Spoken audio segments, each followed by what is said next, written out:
Is just around the corner, and temperatures here in southern Arizona are already on the rise. Last year, excessive heat and little rainfall wreaked havoc on saguaros across the state. Researchers in Arizona are now looking at ways to make the desert plant more adaptable to our changing conditions. 13 News reporter Alex Valdez shows us what's being done to protect this species. These desert giants play a fundamental role in our desert ecosystem, from providing shelter to producing fruit. But the warmer summer temperatures are threatening this native species.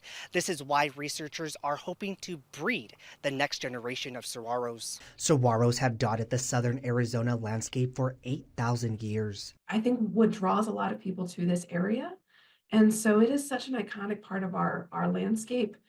To think of losing it in the long term is very scary. Although saguaros are far from extinct, the goal is to keep them part of our region for generations to come. So saguaros are such a long-lived species. It's hard to see the changes maybe in our lifetime, but we've been in a long-term drought since the 90s.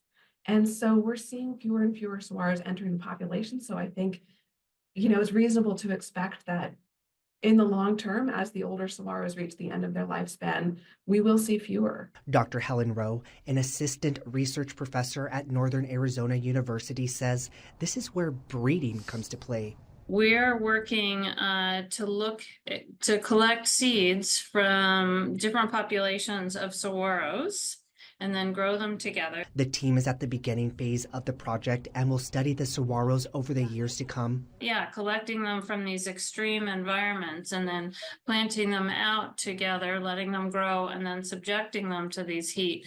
Dr. Rose says by mixing the different soils from different environments, it could help the saguaros become more adaptable for the future. As climate change is happening, it might be that those populations that are subjected to heat, like COFA, they might be our populations that we might think about for certain urban areas. The work doesn't stop at breeding.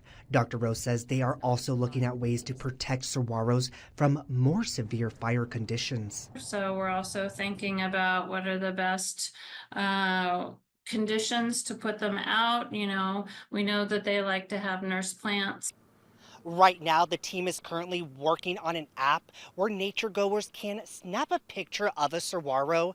This will allow researchers to get a picture of how many are out there and the conditions they are in. This app is currently in its testing phase. Reporting from Tucson, Alex Valdez, 13 News.